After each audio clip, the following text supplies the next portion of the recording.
দেশের জনগণের জানমালের নিরাপত্তা নিশ্চিত করতে সাধ্য ও সামর্থ্যের সবটুকু দিয়ে কাজ করতে পুলিশ সদস্যদের প্রতি আহ্বান জানিয়েছেন প্রধানমন্ত্রী তারেক রহমান। আজ সকালে রাজধানীর রাজারবাগ পুলিশ লাইন্স মাঠে পুলিশ সপ্তাহ 2026-এর উদ্বোধন অনুষ্ঠানে তিনি আহ্বান জানান। প্রধানমন্ত্রী তারেক রহমান বলেন, বাংলাদেশে আর কোনো ফ্যাসিবাদ স্বৈরাচার যেন পুলিশ সদস্যদেরকে দেশ এবং জনগণের স্বাধীনতার বিরুদ্ধে ব্যবহার করতে সক্ষম না হয়, সেজন্য নতুন করে শপথ নেওয়ার আহ্বান জানান তিনি। পরে পুলিশ সদস্যদের সঙ্গে বিশেষ কল্যাণ সভায় প্রধানমন্ত্রী তারেক রহমান বলেন, জনগণের বিশ্বাস অর্জন এবং সেই বিশ্বাস বজায় রাখাই পুলিশের সামনে এখন বড় চ্যালেঞ্জ। জনগণের সঙ্গে পুলিশের আস্থার সম্পর্ক তৈরি হলে অপরাধ নিয়ন্ত্রণ সহজ হবে বলেও জানান প্রধানমন্ত্রী। খোরশেদ আলমের রিপোর্ট, ক্যামেরায় ছিলেন মোহাম্মদ মনিরুজ্জামান। আমার পুলিশ আমার দেশ, সবার আগে বাংলাদেশ, এই প্রতিবাদে রাজধানীর রাজারবাগ পুলিশ লাইন্স মাঠে পুলিশ সপ্তাহ 2026 উপলক্ষে বর্ণাঢ্য অনুষ্ঠানের আয়োজন। রোববার সকালে অনুষ্ঠানে যোগ দেন প্রধানমন্ত্রী তারেক রহমান। অনুষ্ঠানস্থলে এসে পৌঁছালে তাকে স্বাগত জানানো হয়। জাতীয় সংগীতের মধ্য দিয়ে শুরু হয় মূল আনুষ্ঠানিকতা।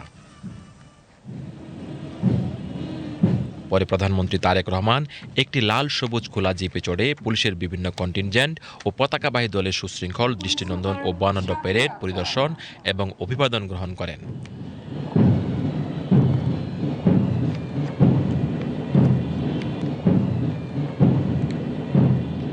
অনুষ্ঠানে দেয়া বক্তব্যে প্রধানমন্ত্রী তারেক রহমান বলেন, এটা শুধু আনুষ্ঠানিকতা নয়, বরং এটি ভবিষ্যতের দিকে দীপ্ত পায়ে এগিয়ে চলার অঙ্গীকারের বহিঃপ্রকাশ। আমার কাছে এটি শুধু একটি আনুষ্ঠানিকতা মনে হয়নি, বরং এটি ছিল পুলিশ সদস্যদের শৃঙ্খলা, আত্মমর্যাদা, দায়িত্ববোধ এবং সুন্দর ভবিষ্যতের দিকে দীপ্ত পায়ে এগিয়ে চলার অবিচল অঙ্গীকারের বহিঃপ্রকাশ।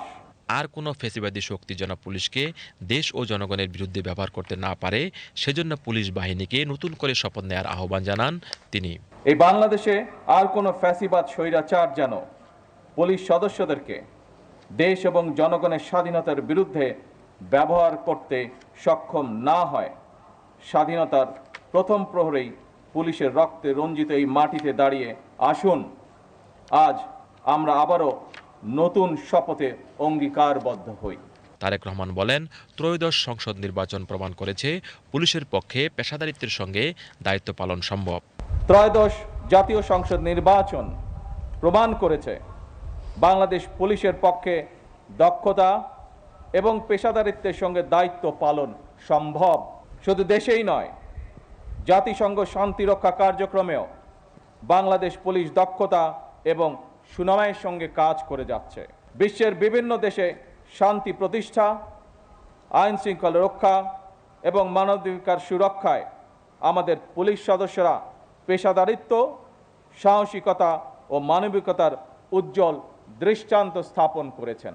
জাতিসংঘ শান্তি মিশনে নারী পুলিশ সদস্যদের ভূমিকাও আন্তর্জাতিকভাবে প্রশংসিত হয়েছে। সুতরাং শুধু বিদেশেই নয়, দেশের জনগণের সঙ্গেও পুলিশের মানবিক আচরণ প্রত্যাশিত। জনগণের জানমালের নিরাপত্তা নিশ্চিত করতে পুলিশ বাহিনী সাধ্য ও সামর্থ্যের সবটুকু দিয়ে চেষ্টা করবে বলে প্রত্যাশা করেন প্রধানমন্ত্রী। বছরের পর বছর ধরে অসংখ্য হামলা মামলার শিকার, নিপীড়িত, নির্যাতিত অধিকারহারা মানুষ।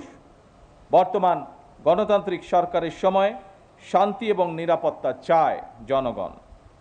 দেশের জনগণের শান্তি এবং নিরাপত্তা নিশ্চিত করা আপনাদের কার্যক্রম, অর্থাৎ পুলিশের ভূমিকার উপরেই সবচেয়ে বেশি নির্ভরশীল। আপনারা জনগণের জানমালের নিরাপত্তা নিশ্চিত করতে সাধ্য এবং সামর্থ্যের সবটুকু দিয়ে চেষ্টা করবেন, এটি আপনাদের কাছে বর্তমান সরকারের প্রত্যাশা। পরে প্যারেড অধিনায়ক, উপ অধিনায়ক, প্যারেড অ্যাডজুট্যান্ট এবং কন্টিনজেন্ট কমান্ডারগণ প্রধানমন্ত্রী তারেক রহমানের সঙ্গে পরিচিত হন। পুলিশ সপ্তাহ 2026 উপলক্ষে কেক কাটেন প্রধানমন্ত্রী তারেক রহমান। এ সময় তার সহধর্মিণী ডাক্তার জুবাইদা রহমান উপস্থিত ছিলেন। পুলিশ সপ্তাহ উপলক্ষে বাংলাদেশ পুলিশ নারী কল্যাণ সমিতি স্টল উদ্বোধন করেন প্রধানমন্ত্রী তারেক রহমান ও তার সহধর্মিণী ডাক্তার জুবাইদা রহমান। পরে তারা স্টল পরিদর্শন করেন। পুলিশ সপ্তাহের উদ্বোধনের পর ঊর্ধ্বতন পুলিশ কর্মকর্তাদের সঙ্গে বিশেষ কল্যাণ সভায় বক্তব্য দেন প্রধানমন্ত্রী তারেক রহমান।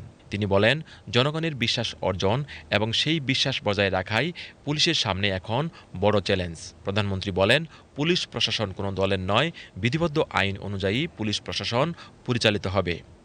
পুলিশ প্রশাসন কোনো দলের নয়, বিধিবদ্ধ আইন অনুযায়ী পুলিশ প্রশাসন পরিচালিত হবে।